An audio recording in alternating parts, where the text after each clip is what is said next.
يا مرحبا زين الشهور. رمضان شہر الرحمت والبرکہ.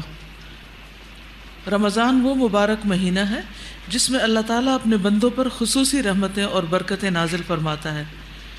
شیاطین کو قید کر کے اپنے بندوں کو نیکی کے کاموں کی رغبت دلاتا ہے تاکہ بھلائی کے کام کرنا ان کے لیے آسان ہو جائے. رسول اللہ صلی اللہ علیہ وسلم نے فرمایا اذا کان رمضان فتحت ابواب الرحمت، جب رمضان کا مہینہ آتا ہے تو رحمت کے دروازے کھول دیے جاتے ہیں.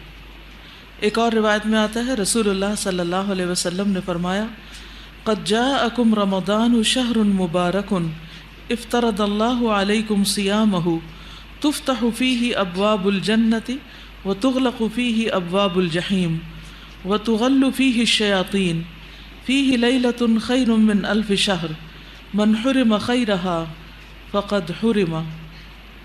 تحقیق تمہارے پاس رمضان آیا ہے، یہ برکتوں والا مہینہ ہے. اللہ تعالیٰ نے اس کے روزے تم پر فرض کیے ہیں. اس میں جنت کے دروازے کھول دیے جاتے ہیں اور جہنم کے دروازے بند کر دیے جاتے ہیں، شیاطین جکڑ دیے جاتے ہیں.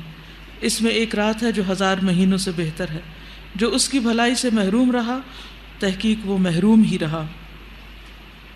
اب سوال یہ پیدا ہوتا ہے کہ اللہ سبحانہ وتعالیٰ کی رحمت کے خزانے تو بھرے ہوئے ہیں اور اس کی رحمتوں کا نزول بھی ہو رہا ہے، لیکن وہ کون سے کام ایسے ہیں، وہ کیا طریقہ ہے ایسا کہ جس سے ہم اس رحمت کے مستحق قرار پائیں؟ آپ میں سے کتنے لوگ بل گیٹ کو جانتے ہیں؟ کافی لوگ. جی، بل گیٹ کس لحاظ سے مشہور ہے؟ مائکروسافٹ کے مالک ہونے کے حساب سے، اور اس کی وجہ سے اس کے پاس مال و دولت کی بھی بہت کثرت ہو گئی. آپ اس کو جانتے ہیں، کیا وہ بھی آپ کو جانتے ہیں؟ آپ اس کے خزانوں سے کیسے فیض حاصل کر سکتی؟ کیوں نہیں کر سکتی؟ وہ تو اتنا مالدار ہے اور اتنا کچھ ہے اس کے پاس، اور اس نے اپنی کمپنی کی آمدنی جو ہے وہ چیریٹیبل کاموں میں لگا دی، تو بہت زیادہ چیریٹی کرتا ہے. پھر اس کی چیریٹی کا اثر آپ تک کیوں نہیں پہنچا؟ آپ کو کیوں نہیں مل رہا سب کچھ؟ وہ آپ کو نہیں جانتا اور آپ کی اس تک رسائی نہیں. ٹھیک ہے، نہ وہ آپ کو جانتا ہے نہ آپ اس کو جانتے ہیں، یا آپ اس تک پہنچ نہیں سکتے. تو نتیجہ کیا ہے؟ جو کچھ وہ دوسروں پہ لٹا رہا ہے اس میں سے آپ کا حصہ کچھ بھی نہیں.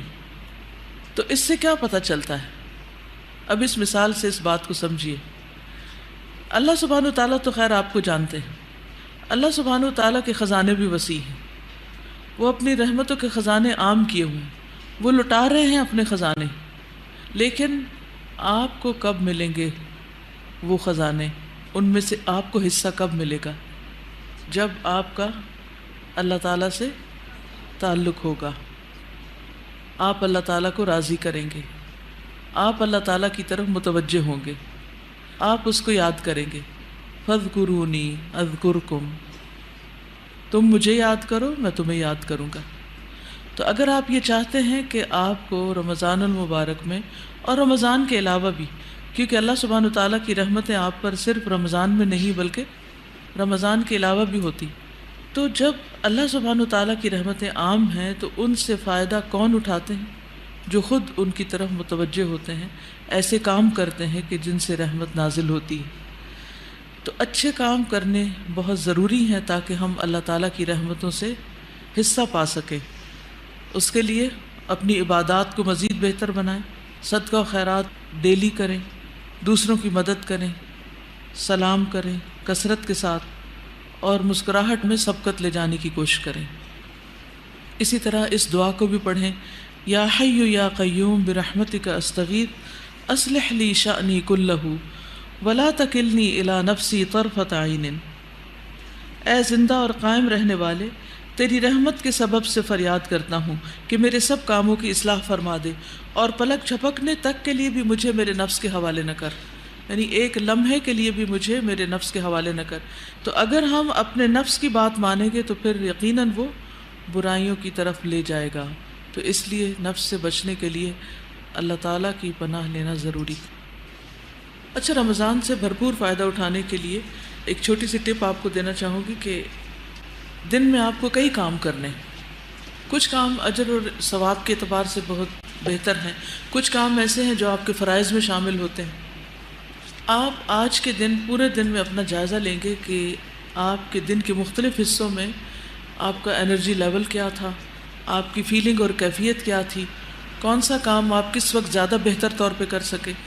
تو جو کام زیادہ امپورٹنٹ ہیں ان کو اس وقت کیجئے جس وقت آپ کی طاقت ہمت زیادہ ہے.